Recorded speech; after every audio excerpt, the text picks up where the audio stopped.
That's fine with me. Okay, look at the agenda and see if there's anything that you want to add.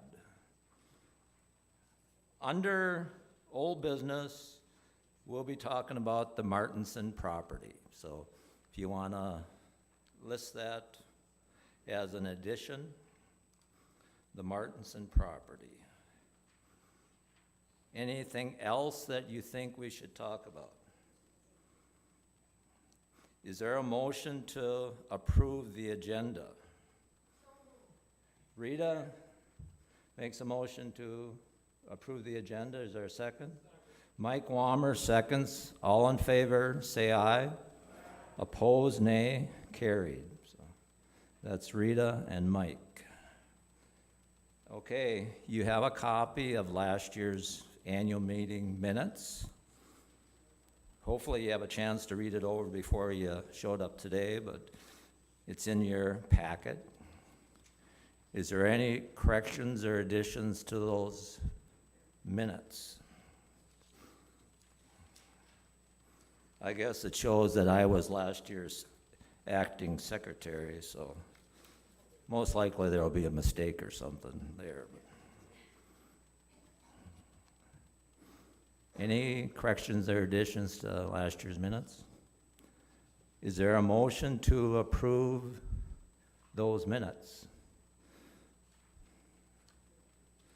Betty, did you make a motion? Okay. Duke, second? All in favor, say aye. So that's Betty Wammer and Duke Dunham. Okay, next item of business is all the reports. Anybody have any questions about my report, President's? Okay, the next one listed is the pastor's report.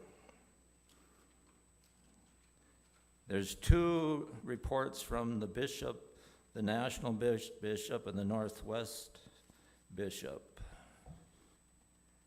Okay, Phyllis Beyer is not here, but she put together the cemetery fund report. She was appointed last year to handle the financial part of the cemetery, so that's listed in your packet.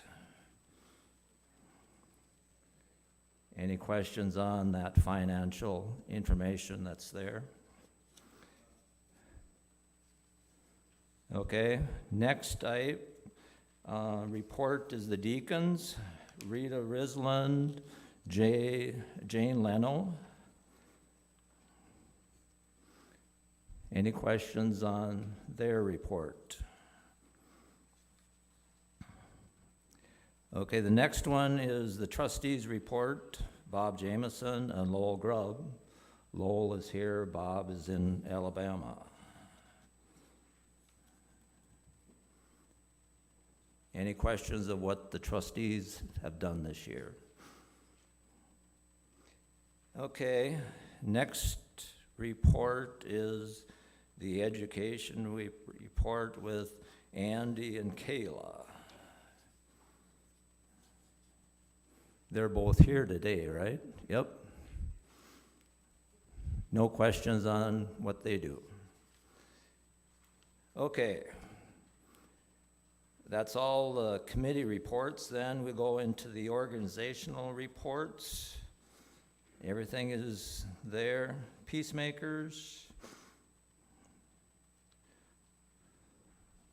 Welka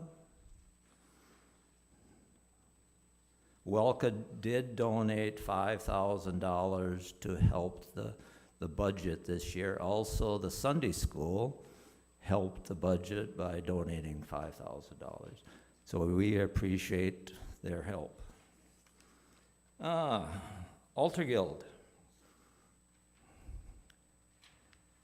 The Welka Treasures Report. And then the fish fry report that Phyllis Beyer put together, but like I said, she's not here today. So, any questions on anything that all these reports indicate? Is there a motion to approve all those reports? Lowell makes a motion to approve. Who did second? Okay, Jim Reslin seconds, so that's Lowell and Jim. All in favor, say aye. Carried. Next item is our treasurer's report that Doreen puts together. She does a fantastic job, so Doreen's up.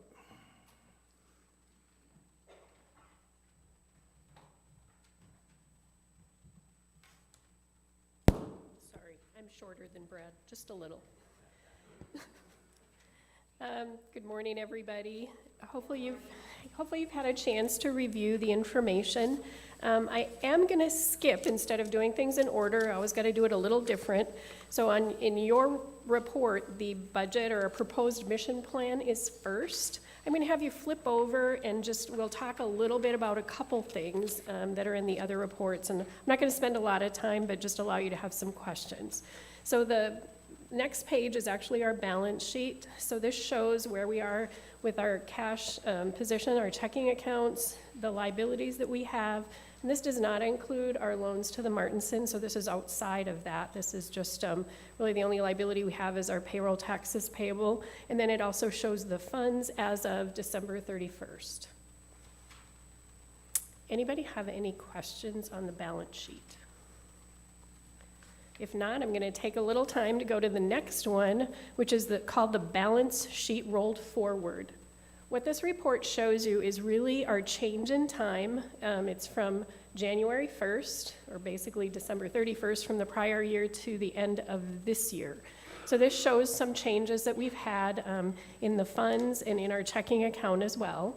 So one of the things is any loss that we have or any shortage of funds always reflects in our accounts. And if you look at the checking, where we started the beginning of this last year was $84,500, and where we ended was $66,000.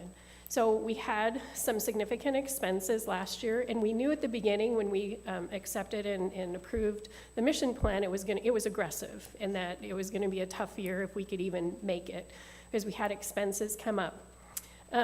In the prior year, if you remember, we had that PPP loan, which was during COVID. We had applied and we gotten some loan funds. We hadn't used them all, so we had moved $10,000 of those dollars over into our building improvement fund because we knew we were going to have some things coming up to use. So when we use some of those funds, that's how this change in that checking account occurs. So even if it wasn't in our budget or it's not reflected in the expenses from last year, it still is a reduction of monies that we've used because it was in another fund other than the general. Does that make sense, sort of? Okay. So I just wanted you to be aware of that because, like I said, we did a number of things last year. And like I said, we knew it was going to be aggressive. So we did the changes that you saw in the trustees to the parsonage. There was things there. We had done some carpet cleaning here. All of that cost some money, and that was not in the budget as we'd approved it. So with that, let's go back to the proposed mission plan for this year. So the proposed mission plan is the first column on the left. There is a monthly, so you can see how much that breaks down to for every month for 2023. And then you can see by comparison what 2022's mission plan was. Further to the right, there is a column that shows what our actual for last year ended up to be. So just kind of for that, drawing out a few numbers here. So our mission plan for last year, because we did want a balanced budget, was for offering $163,350, where we ended up in actual was $145,783. So because we were trying to balance that with the expenses we knew, we needed to make that up in offering, which we didn't, but we didn't have as significant of a loss or shortfall because we've made up a few things in others, or the expenses weren't what we projected them to be. So I'm just going to highlight a couple things in 2022. We did have, as Brad had noted, in other income in that top category, we had $5,000 from WELCA and also $5,000 from the Sunday school. So that's noted in the other income. So that was very helpful for us to make minimum the shortfall that we ended up experiencing. The expenses kind of all go down the line. There weren't very many deviations from the expenses or things that were not expected. We had Pastor Jared the beginning of the year, and then now Pastor Matthew, so there were some things there. Those expenses changed, so what we maybe projected wasn't exactly the same, just because we didn't know what those salaries and what the benefits and things would iron out to be. But they weren't significantly different. Just kind of going down the line, one other thing that you might see is the utilities for the church were quite high for the end of 2022. It was a decision made that we pre-buy some of the propane just to save some expenses. So we did $5,000 in pre-buy for propane, which is actually helping us. It helped us at the end of last year, and then it's going to carry over a little bit into this year. So, are there any questions on what you see for the historical numbers for 2022? Okay, so let's go to the proposed mission plan then. As you can see, this year, the offering, in order to balance the budget, which is kind of that fudge factor, what we need to make everything happen and be near a net zero as far as income or loss, would be for our offering to be $150,300. You said that's $13,000 less than what we were needing last year. So that will be a significant help. We've used a lot of the same numbers or history that we saw from this year to fill in what we anticipate or what we're projecting for our mission plan for this year. We did up slightly the synod support. It's not a great deal. And then there is the remaining portion, and we're still using 5% for this. But as you maybe saw in the deacon's report, with what we did for fundraising from the fish fry and the money that went to the food pantry outside of that, so we included that in the benevolence in addition to the 5% of our offering every month that we give away. We ended up near 7%. So kudos to all of you and those that have supported those missions and are contributing to our offering so we can continue to do those things. Kind of going down the line, there were a few things that were done, some slight increases for our services, organist, pastor, secretary. So you can see some of those things, they are built in. The pastor's salary, base salary, and the housing is per synod guidelines, as we've agreed upon. So that's reflected there. Going down the rest, really under the administration category, there isn't much that has changed there. One thing that maybe I'll just call out that you might see, the copy machine service agreement. When we prepared the budget, there was we get billed for extra copies, and we hadn't received that yet. So we may not even need all of that. So that's going to be the good news, because I did get the bill in January, and it was quite a bit less. Well, we didn't know, and maybe this year too, don't know copies, so that might be where we have a little wiggle room in some of the budget. The licensed subscription software, that is increased for this year. As you saw in probably some other communications, we are doing a new church software and working toward that. So that includes some of the expense for that, but that's going to also give us some new tools. So we're kind of excited about that. Otherwise, the rest is pretty straightforward and clear. Any questions that you might have?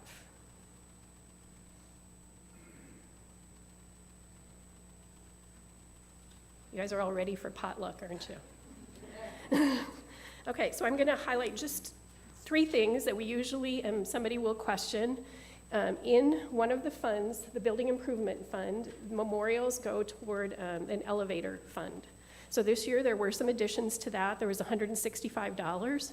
Our balance for all of the years that we've had contributions for that, for the elevator, are $5,085. That's part of that Building Improvement Fund balance that you see.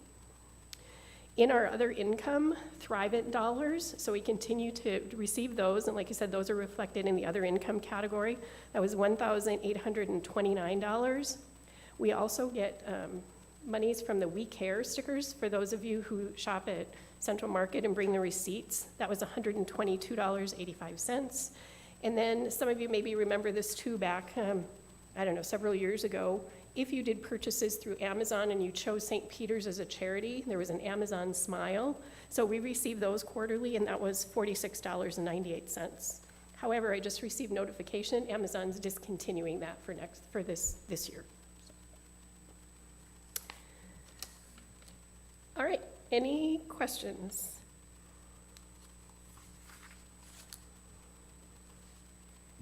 All right, thank you.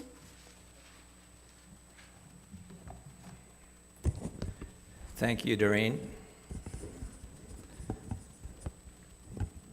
There's two parts to her report. We have to approve her report, and then the budget or mission plan is something that's recommended from the council, so that's why we split it. So we need a motion to approve the treasurer's report from Doreen. So Brian Maloney makes a motion. Lowell Grubbs seconds. All in favor, say aye. Carried. Okay, she covered the mission plan or the budget. That's the left-hand line in your financial report. Is there any questions? It's a lot better than it was a year ago, so the costs are down. So is there a motion to approve the 2023 budget? Lowell makes a motion. Is there a second? Shauna Bach seconds. All in favor, say aye. Opposed, nay. Carried. So we got the budget covered there. So thank you, Doreen. She does a lot of work and does a fantastic job. So. Okay, old business. Hopefully everybody's got the information from the Martinson. Back in 2005, Wallace Martinson, which most likely maybe half the people in this church may not know who in the heck he was, he passed away in 2005, and then he donated about 90% of his estate to St. Peter's. So I want you to turn to the information, find the bequest information toward the back. There's a page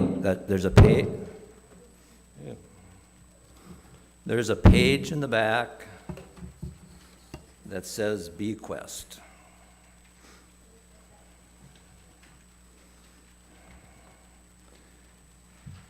That is basically the Martinson estate. He gave $50,000 to the cemetery. He gave approximately $270,000 to the church in 2005 and 2006. If you look at that sheet, we have invested in CDs, and Phyllis Beyer is the one that controls or manages that. But on the bottom of that sheet, you see the property. The Martinson property, that's 92 acres in section 33 of Audubon Township, which is, if you go north of the Pit 611, 2 miles, and then go west half a mile on the south side of the road, that's where it is.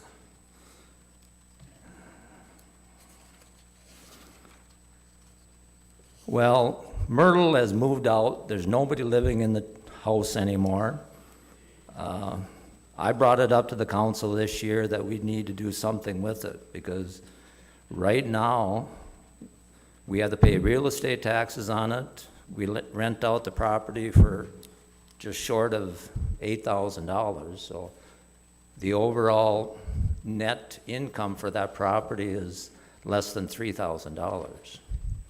If you look at the value of that property, it's $910,000. So on that sheet, I just put it what it is.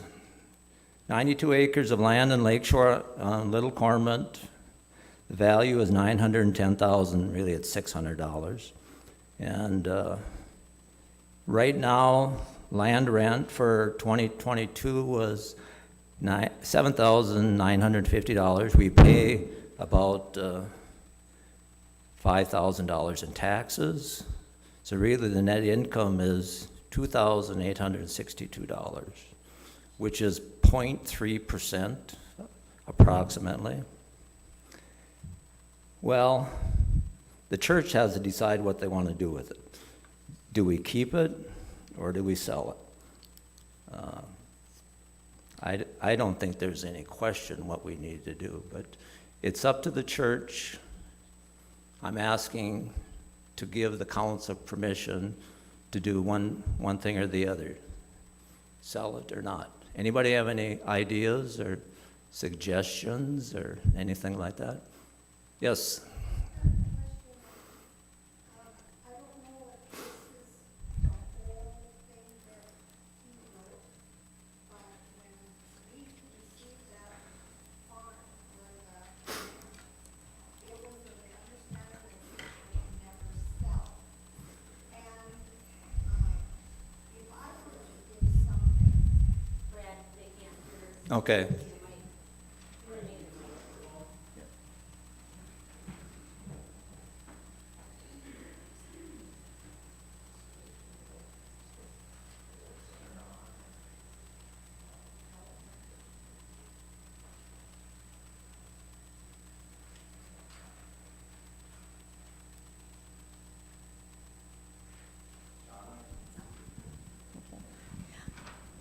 When we received the land from Martinsons years ago, we was told during the church meeting that he never wanted it sold, that we were to keep it. Now, on this, what you have written down here, but is that the whole thing, or is it just a little portion of it? And I'm thinking if I gave something to the church, and if you accepted it, or if we accepted it with the idea that it was never to be sold, because that was his request, then I think that's the way it should be. But, you know, I might be wrong, and I need an explanation for that, because I would vote no, because if that's what he wanted. He wanted Myrtle to stay in the house as long as she could. I agree with that. And that's what happened. But as far as selling the land, and it's good for us, sure, but we also, you know, maybe have to tighten the budget a little bit, and, you know, maybe I'm totally wrong, but I need an explanation, because I think that if we can't afford our church, then we need to tighten the budget. And now we've already, you did that first, hello, but Yeah. for next year, for the following year or whatever, because they're always asking for more money. And sure, this would do it, but that's not what it was meant for, as far as I'm, you know, what I remember. Okay, the will is about 2.5 pages long, and I didn't think it would be necessary because there's some financial information in the will that just goes to Wallace Martinson's siblings. And I didn't think that was necessary for the rest of the church to do that. So, but if you look at that small part that I put on the information, it talks about when we sell it. That's in the will. You look at the bottom of that section. Okay. That's the part of the will that says, okay, St. Peter's gets the rest of his estate. Okay, when he passed away, Barry Nelson, I think, was president, but I'm not positive.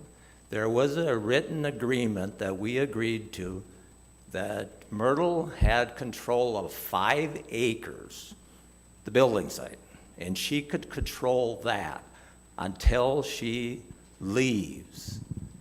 88 acres was controlled by St. Peter's. That was part of a written agreement. So we rented the land out during that period of time.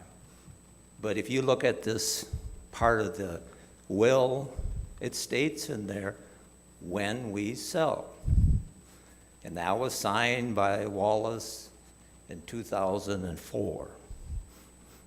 So does that answer your question? Mike? Well, it seems to me, Mr. President, that when it says preserve the principle can mean preserving the funds after it is sold. Yep. And that we would only use the interest. And the interest, as your figures show, would probably, if we got 3% of 800,000, we'd have 24,000, whereas if we just keep the property and just rent it out, we're making 2,000 to 3,000. Certainly, it would seem to me that we can better use the money at 24,000, and we're still keeping the principal, which is what he wanted. He didn't say we couldn't sell the land. He just said, please try and maintain the principal. And so it would seem to me that it would be a logical thing to take that money and use it for other purposes, keeping the buildings and the rest of the things in the property in better shape, because let's face it, we can do a lot more with 24,000 than we can with 2 or 3. So I would think that it would be wise to sell it. And I know I've talked to you and others who seem to, on the council, who seem to concur in that. And we're not keeping his wishes because we would maintain the principle.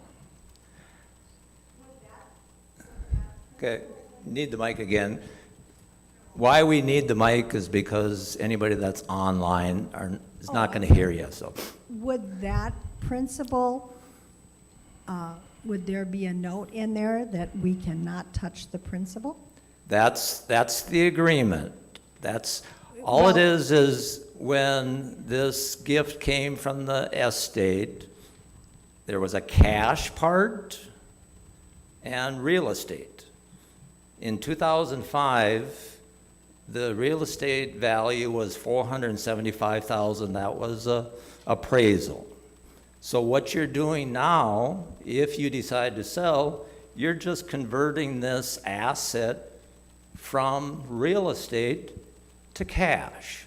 And then you can't, but you cannot use the cash, you can use the interest. So the principle of this whole gift stays intact. That's what Wallace wants. And that will be written down? Well, it's in the information in the will, and that's what it states right here. That's part of this will that's in the office. I know that. I get that. Yep. Will it be written down when we do this? I don't know if it's up to the council what they would do, but.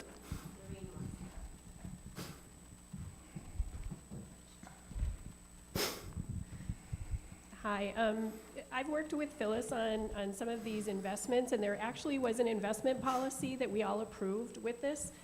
I wish I would have brought it with. In there, though, that was our guidance for what we could invest in, and that likely would have to be modified because we did it very safe. So it was stuff like CDs, something that was guaranteed, with very little risk that we would use as investment. So that was part of the policy. I don't recall if it said to preserve the principle, but if we do this, if the church does, that policy is going to probably need to be revamped for us to take advantage of different things, which is going to require the congregation's approval. in there, it also said that anytime we did it, so when we did the loans from the Martinson, like we did the one for the sign, we did the one for those are reflected on that bequest fund. It takes 2/3 of majority vote in order to even do the loan. So the spirit of it is to honor Wallace's wishes and preserve the principle rather than depleting that. And kind of to your point, if people want to give to the church, absolutely, that's our best, is to preserve any gift with the intent and only do something with the earnings. And the more that we can grow that, the better off that we can be to do different missions, ministries, to put funds aside for the maintenance that might be needed upcoming. I don't know if that answers your question entirely. I didn't bring the investment policy, didn't even think. I don't recall if it was in there, but if any of you have talked to Phyllis, that's really in her heart. That you'd have to do a lot, I think, to get her to do anything with the principal. Doreen, you want a copy of that? Oh, you have it? I've got it out front. I can just look at it quick then.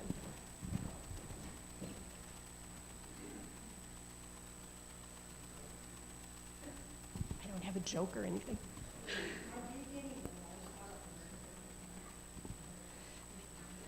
I guess I don't know that. I think that was something that the trustees had set, and I don't know if that's, kind of market type of thing. But even if we increased it a little, it's probably not going to be significant, to maybe you get another $1,000, maybe. That's, I guess I don't know what land rents kind of goes for. Lakeshore property taxes have gone up, and you can see how much we paid for the amount that came in from it. Doesn't make any sense to play with that, send it all to the county. I think I brought it. When we could use it here, as Mike was figuring out, 24,000 as opposed to whatever we can get after the county takes the money away. So I think it makes perfect sense to just unload the property and use the principle as everybody's talking about.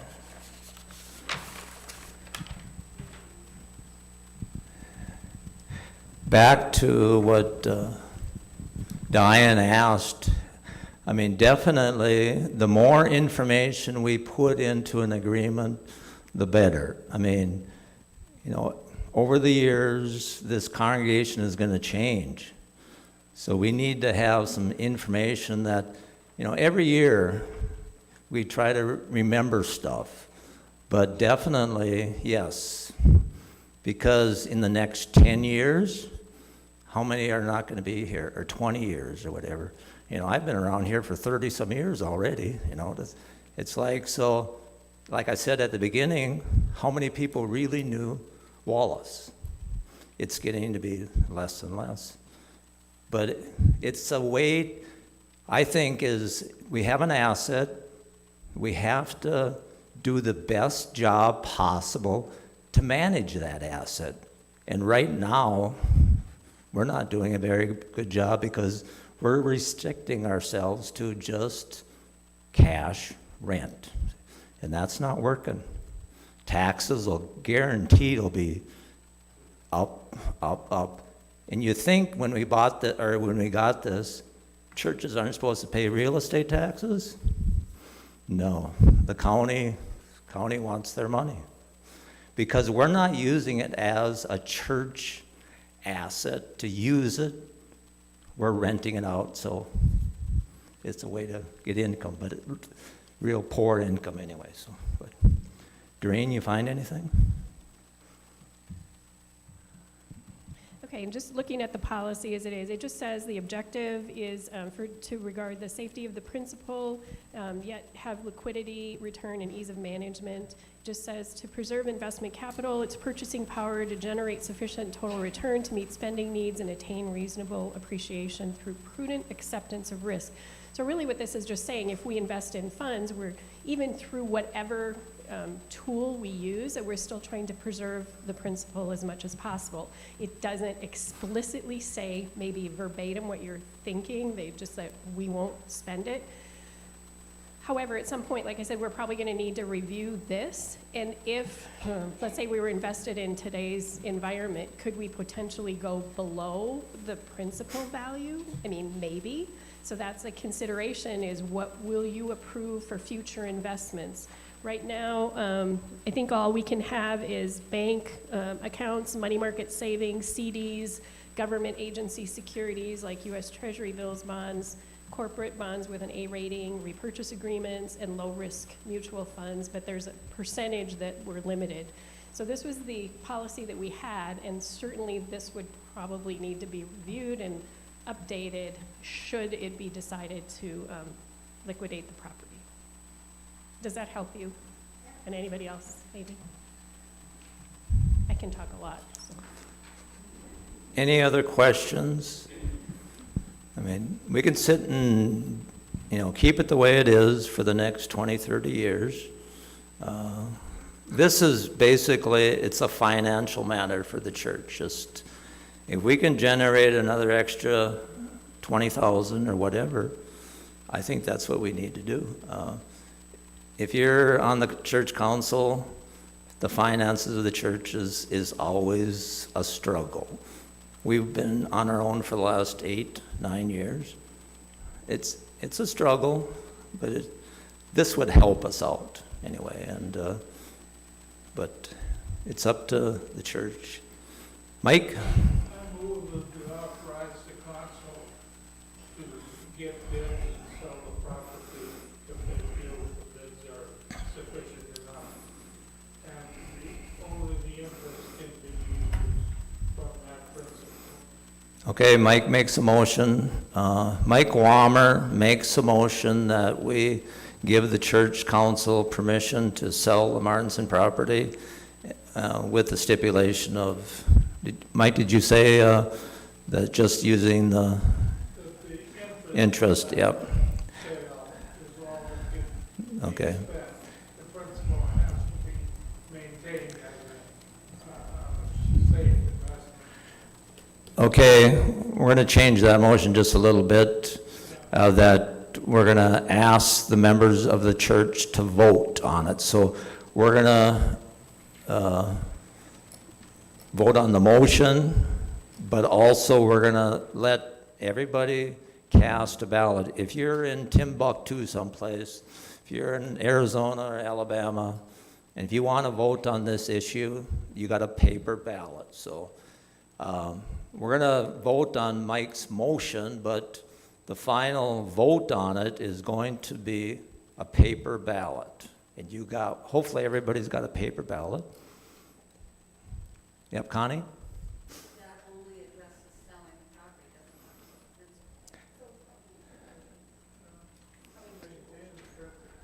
doesn't Okay. No. Can we wait until we sell the property and then? Okay, so the motion is being just to give the church council permission to sell it, or not, yes or no, I mean, so. Is there a second to Mike's motion? Okay, Jim Rislin, makes a second. All in favor, say aye.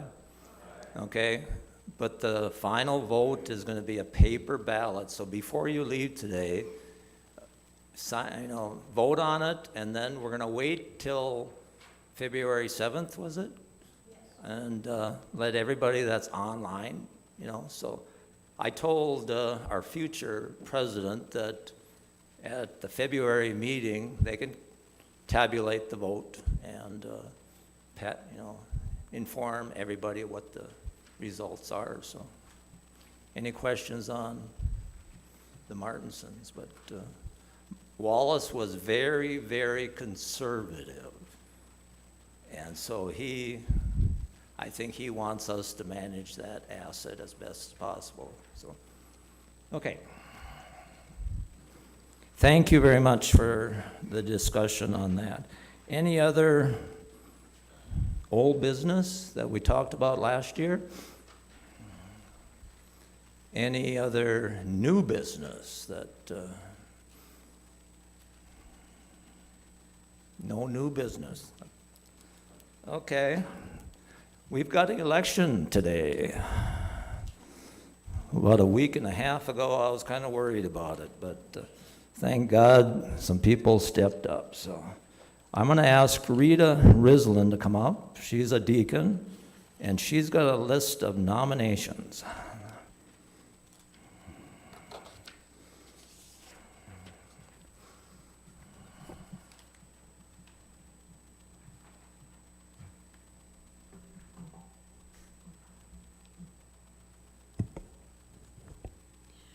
2023 St. Peter's Council election nominations.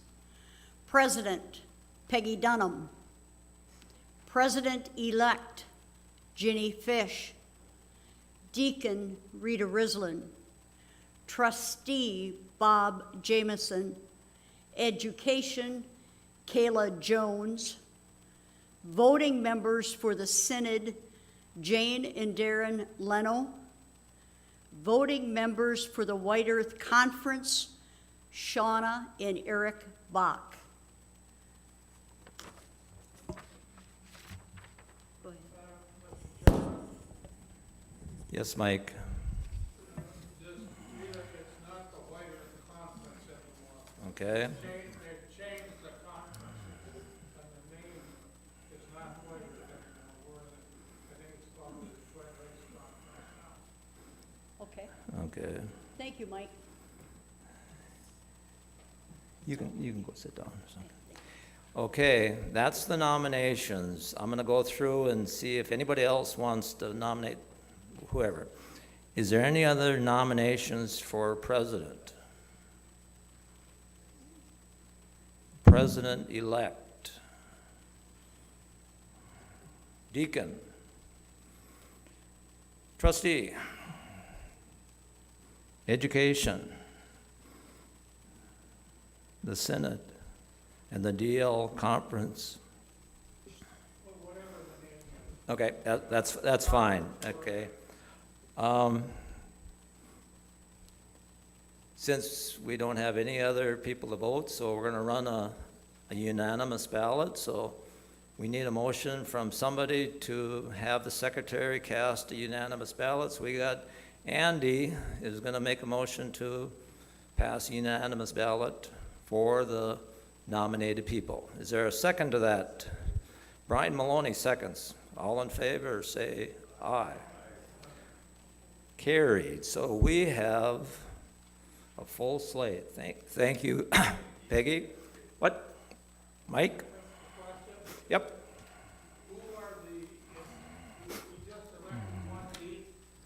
We just elected one deacon and one education and one trustee. I take it there are some incumbents whose term is not expiring. Could you just, for the sake of information, tell us who they are? Okay. Well, let's just start off the top. Peggy Dunham is here. She's been a member of St. Peter's for 34, 35 years. And thank God that she volunteered to come on board. Thank you. Our president-elect is Ginny Fish. She's been here for 5, 6 years maybe. She lives over on Bird Dog Road. She was part of the call committee. Peggy was part of the call committee. So Ginny Fish is a snowbird in Arizona right now. So she's watching. So thank God. Thank Ginny for getting Peggy to come on board. So those two are friends. Rita Rislin's been on as a deacon for, I don't know, 6, 7 years. Yep. And her partner is Jane Leno, sitting in the back. So trustees, Bob Jamison is in Alabama, and he works with Lowell Grubb. Lowell is here. So, and Kayla Jones, and we got Andy from Frazee way over on the side over there. So that's the crew. Doreen Mickelson is your treasurer. She's not a voting member of the council, but part of that crew, so. It's a great group. I enjoy working with them, and then we've got Trish Maloney. I don't know. Never been a secretary in my life. Thank you for all your help. So if anybody would like to see that over. That's a lifetime job, Chris.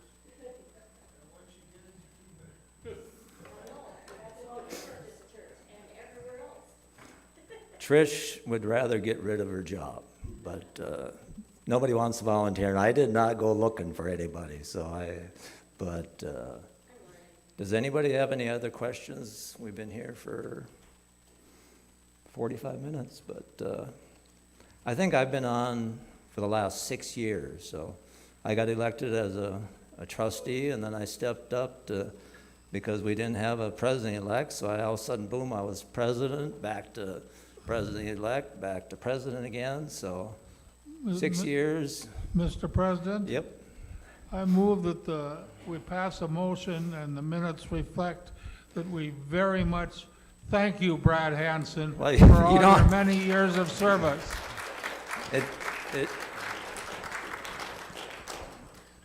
I think it's, I was trying to figure out that I think I've been on council 14 years. I've been a member here for 30, so I've been a part of this whole thing for 14 years. But I honestly think if you're a member of St. Peter's, it should be a requirement that you serve one time on the church council and find out what it's like. But we need.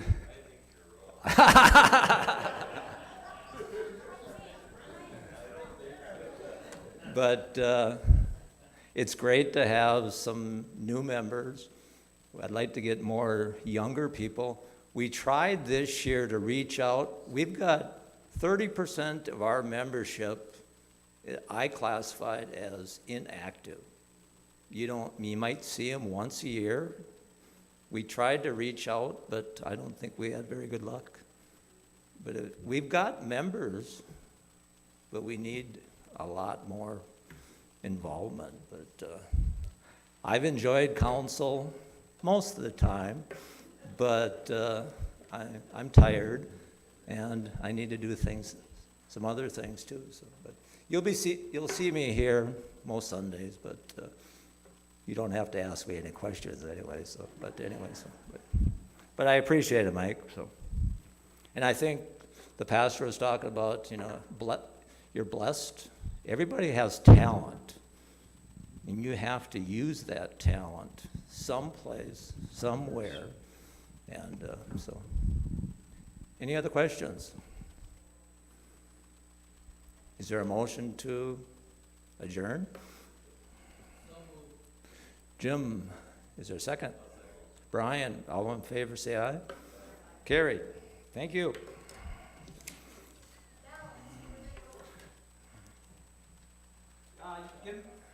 Give me the ballots, and then I'll make sure that Peggy gets them.